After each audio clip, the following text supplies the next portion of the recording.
8 o'clock hour, which means it's time for the Vaaler Insurance CEO Spotlight. When it comes to protecting your business, nobody beats Vaaler. Their employee benefits specialists work closely with your employees to make sure that they see the full value of the benefits that you provide. And it doesn't cost a penny to ask some questions. To set up a visit, go online to Vaaler.com. That's Vaaler.com. Joining us in studio today is Kurt McSparron, and Kurt is the owner and president of an organization called The 100, and they've rebranded recently, so there's all kinds of things going on that we're excited to visit with Kurt about. And what I really am looking forward to in this conversation is not only is Kurt growing his organization, like so many of us in the community are doing, but he's helping others do the same thing. Kurt, good to see you, my friend. Thanks for coming in today. Hey, good morning, Steve. Good morning, Alex. Good to see you. So tell us a little bit about the organization, what you do and how you go about doing it. Well, our purpose is real simple. It is simply to bring business leaders together for extraordinary conversations. That's all that we do. And from those conversations come business growth, come leadership development, networking opportunities. And all kinds of good things happen when you just get people connected. That's right. That's our main purpose, is just to bring those business leaders together. 99% of our members are owners, presidents, CEOs, executive directors. So there's a different conversation that happens at that level, which you know well.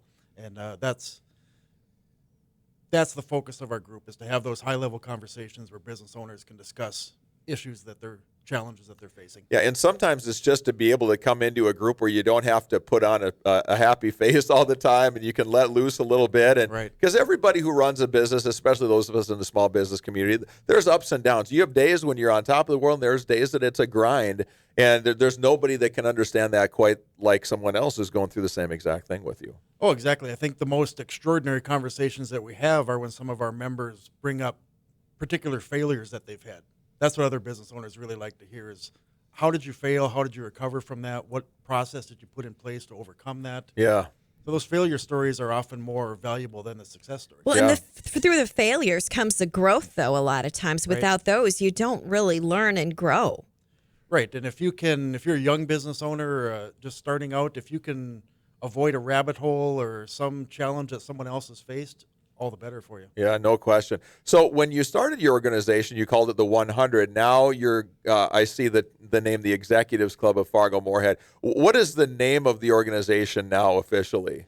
The official name in the state of North Dakota is still the 100 Inc. That's Okay. the company. We simply rebranded the membership portion to the Executives Club of Fargo-Moorhead. Okay. For clarity, I got tired of answering the question, what's the 100 Inc.? What do you guys do? The Executive Club of Fargo-Moorhead kind of sums that up. People assume, well, I get that it's a bunch of executives. I assume there's a membership fee. I assume you get together, Yeah. have conversations.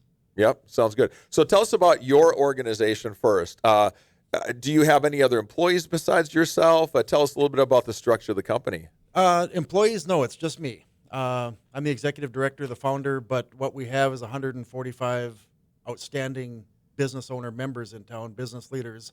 From that, we have a leadership council of 10 members that we've put together. We have a vision team that works on the direction of the organization, and we take input constantly from our members.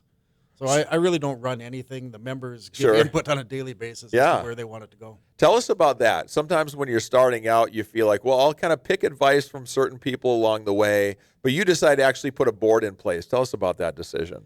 Yeah, our leadership council, well, even when we formed this organization, we literally sat at a conference table downtown. We took a piece of paper, we drew a line down the middle. It was a dozen business owners sitting there, and on one side of the paper, we put, what do you guys want? On the other side, what do you not want? Okay. And we let them form the group from day one. And the number one rule, what they put in was, we don't really need another business group. I don't have time for it. I don't need the commitment, the obligations. We said, all right, let's make rule number one. There is no obligation. There's no commitment. It's 100% initiative. You make it to what you can, get out of it what you can. Nobody gets kicked out if we never see them. Or, of course, we want to see them. We want Sure. engagement. But if they're busy, we understand that. Yep. Good. And so how do you get the word out about what you do? Because for you, it's all about trying to get other business executives to be involved and get involved. So how do you market yourself, per se? Well, in the beginning, of course, I went door to door to friends of mine, business owners that I knew, and I said, here's what we're doing. Do you want to be a part of it? Early on, a few of our members, in fact, on our leadership council at that time, said, let's stop selling this. Let's just let word of mouth go out there. The best members that we can get are going to come by referral from our current members. So really over the last 3 or 4 years, that's all we've done is let people come to us, let them take that initiative. And with anything, people that seek it out, that find it, that ask about it, that's where you're going to get the most engaged.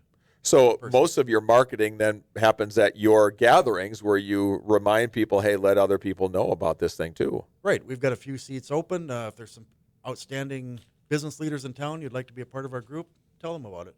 When you started the 100, there was 100 and then we're done. Do you still have a cap on membership? Not necessarily a cap. We had at one time moved it up to 200 as a total capacity. The members felt that maybe that was too much. They liked it when it was smaller. Okay. But it also has to make money. Yep, right. So we moved the membership now to in the neighborhood of 150. Okay. We don't have it's not a firm 150. If an outstanding individual wants to be a part of it, we've got room for them. How do you make money? Simply by memberships. Membership is $1 a day for a year. Okay. Yeah. So it's $365 to be part of it? Correct. And then do you get to go basically any event you want to go to then? Yeah, we have every Wednesday we meet for lunch. We call it Wednesdays 12 to 1 at Porter Creek here in Fargo. We put a topic on the table. We usually have 10 to 20 members show up for that. Each month we have a little bit larger event, and that can be a breakfast, it can be a happy hour, and we move those around town. We used to host public events on a monthly basis, but just in the last, in the last year, the members voted to make those events private, just for members only. And that's simply to build that inner circle of trust so that they can be more vulnerable at the meetings, they can talk more openly and know that those conversations aren't going out to people they don't know. What is the reaction you get from people that are in your group? What do they tell you about what you're doing? Most of them are outstanding. I shouldn't say it. You don't hear from everybody, of course. Of course. You talk about engagement. We have 144 members right now, and there are probably a solid 75 that are actively engaged that I talk to on at least a monthly basis, some even on a weekly basis. They say the trust is probably the biggest value to them. Having a group of peers, colleagues, that are working on the same issues that they're working on is an extraordinary value. Do you work with the chamber on different things at all? We really don't. We'd be happy to collaborate on projects. I know Craig and I talked fairly frequently. Rest his soul. Yes. He's a great ambassador for our He's a community. great man. We have several business groups that are members of our organization. We have, I think there's 21 or 22 nonprofits that are also members of the Executives Club right now, including Moorhead Business Association, Master Networks, Herd Pro Network. So some of the other groups are actively involved as members of our group as well. What's the number one reason someone joins your group? Is it because they want to get advice? Do they want to just get to know other professionals? I'm sure some people are looking to get to know people they can sell something to. What are the motivations? What's the top one that you hear from people? I could honestly say it's different from every person. Some people simply want to grow their business. They need more revenue. Some people want leadership development.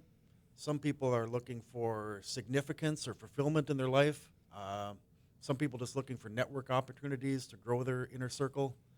I've got an analogy in my head. I look at our organization sort of like a grocery store.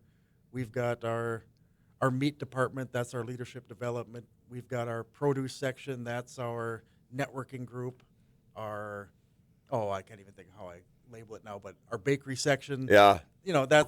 We've got those 4 main areas of our group, and you don't necessarily, when you go to the grocery store, need all 4 departments every time you go in. Sometimes you just go in for one thing. Some days it's just a little bit of personal growth. Yeah. Some days it's just leadership development.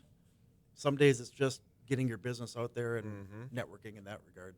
I'm sure you, like any other small business person, you have days when things are great and then days when things are not quite as great. What keeps you going during the tough times? Well, if you go to our website, there's a page on there, member testimonials.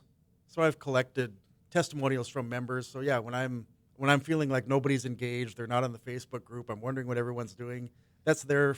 That testimonials page is there for me as much as anyone else, so I can go back and look at that and go, yeah, this really is working.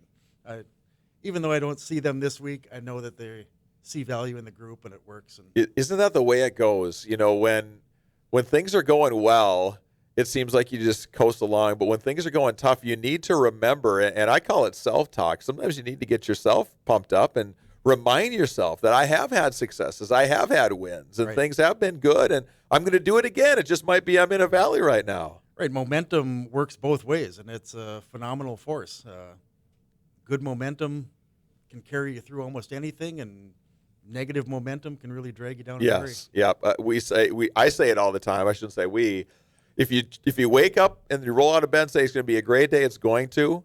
If you wake up and you roll out of bed and say it's going to be a terrible day, it's going to be. It just is how you want to look at it. Absolutely. Yeah. Yeah, I think one of the best values that we have is we have a private Facebook group that only the members can see. So every morning at 6, 7 o'clock, whenever I'll make a little post in there, and it's usually spotlighting a member.